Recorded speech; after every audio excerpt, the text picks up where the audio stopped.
Hi everyone! Nandito tayo ulit ngayon sa Erenville Homes, Tres Martires, Cavite.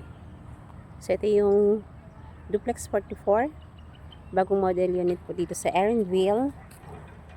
Kagandahan dito sa Duplex 44, may provision na siya ng 2-car garage.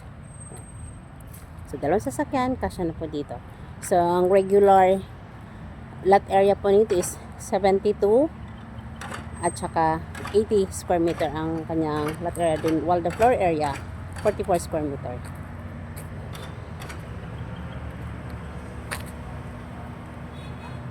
So itong unit na to, ito yung starter.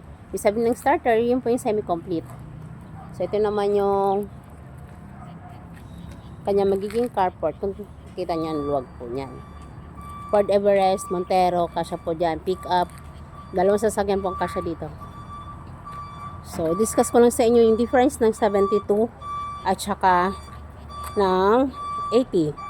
Kapag 80 square meter, ang kanyang frontage is, standard naman sa frontage niya is 8 meters wide ang frontage niya yung sa harap. While yung sa likod, 10 po yun kapag 80 square meter.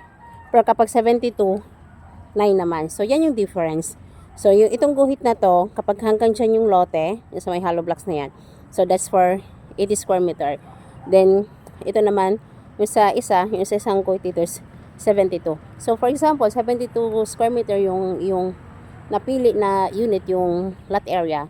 So, malaki pa rin ang kanyang setback provision para sa extension ng kitchen mo or your laundry area. Then, itong side naman na to, yung sa gilid ng bahay, dalawang sasakyan po ang kasya dyan. Yan, pwede yung isang malaking sasakyan, tapos yung isa like Wigo lang. Ang kasyang-kasya dyan. O sa inyo naman, kung gusto mong isagad na dito, yung buong gilid talaga, dalawang sasakyan na mahaba. So, ganyan po yung ating duplex 44. 2-story duplex type.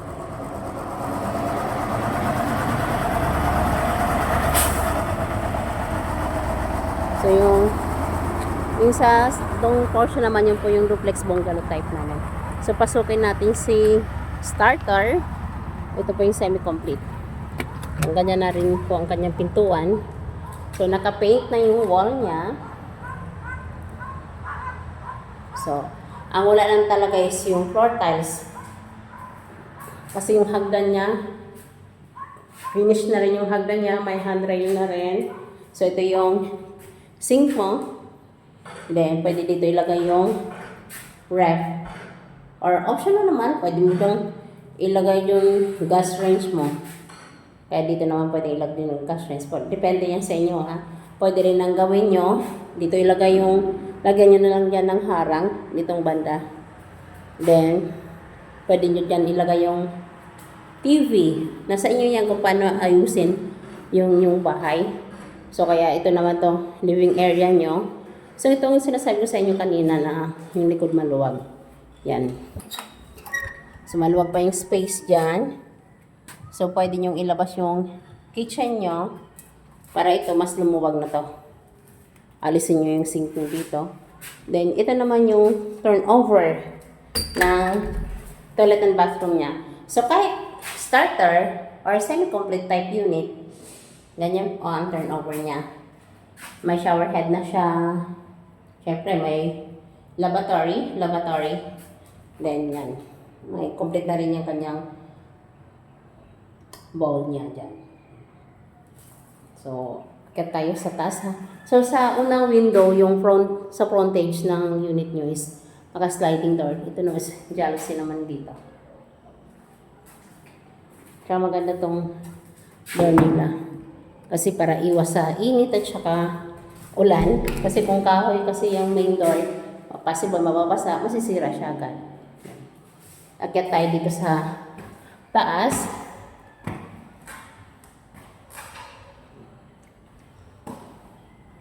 So may mga abang na rin yan para sa kuryente. So for the move-in fee, may move-in fee syempre tayo dito, ha. May di-discuss ko sa inyo yung sa move-in fee niyan. So, ganda niyan, oh. High ceiling siya, guys. At the same time, may kisame na siya. May provision na rin dito sa window type na aircon. Kung mapapansin nyo, ang kapal po niya, no? Buhos po ang luwa dito. So, kasya po dito ang dalawang kwarto, actually.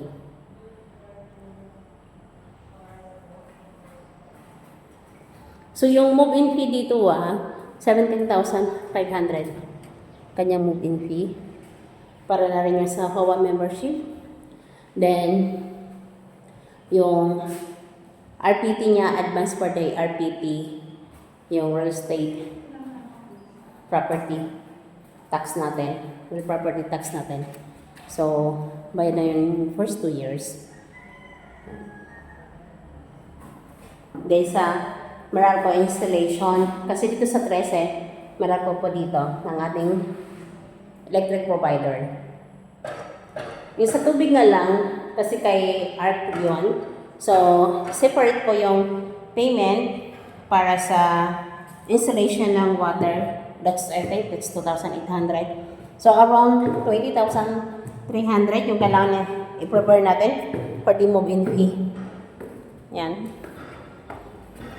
Ang wala lang talaga sa starter unit is 2 kwarto, tsaka floor tiles.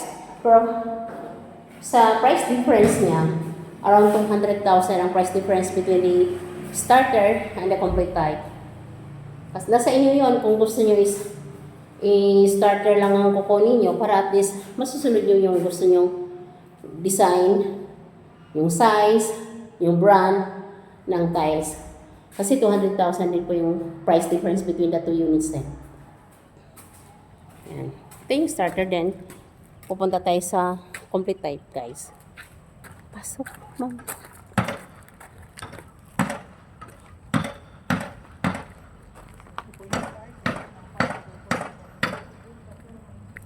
Yan. Ito naman yung complete type. Kita natin yung garahe. Kasi kung tutuusin, 2 meters ang sasakyan eh. Then lapad pa nito eh. Yan. That's 3.1. I-send ko na lang din yung may lot plan naman dito para makita talaga yung mga dimensions. Ito naman si complete type. Si complete type may 2 kwarto na siya, the same time naka tiles na. So price difference niya is 200,000 yung price difference. Yung isa is 2.237 din naman. Ito naman is 2.4.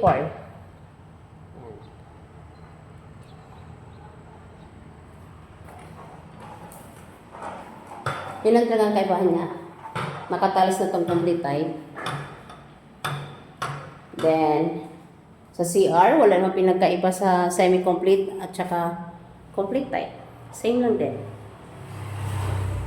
And also here, sa likod, wala rin pinag-iba.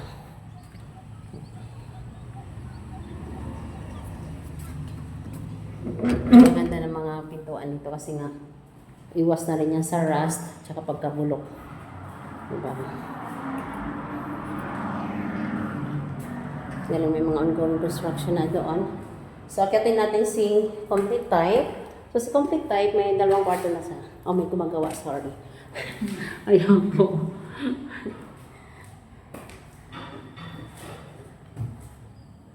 Makita ko kuya. Yan. Finish na. Ito yung kwarto.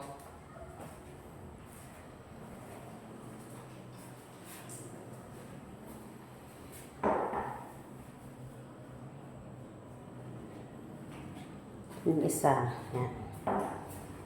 So, 2 kwarto siya. Okay, okay na po. Thank you. So, yun ang difference. Kwarto lang at saka naka-tiles. Kaya, may option ka kung gusto mo mag-starter unit ka or complete type. Diba? Kasi kung sa akin, mas gustuhin ko yung ako yung pipili ng klase ng tiles, yung color, diba, yung brand. Kasi katulad hindi ka gagastos ng 200,000 eh.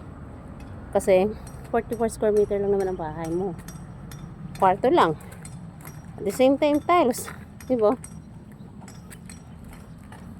Pero kung ayaw mo na kasi na may gagawin ka pa pagka turnover, mas okay. Complete type na. Kaya yung mga gusto mag-inquire at gusto magkaroon ng sariling bahay, just inquire lang po. Tawag po kayo sa akin. 10,000 lang po kanyang reservation fee.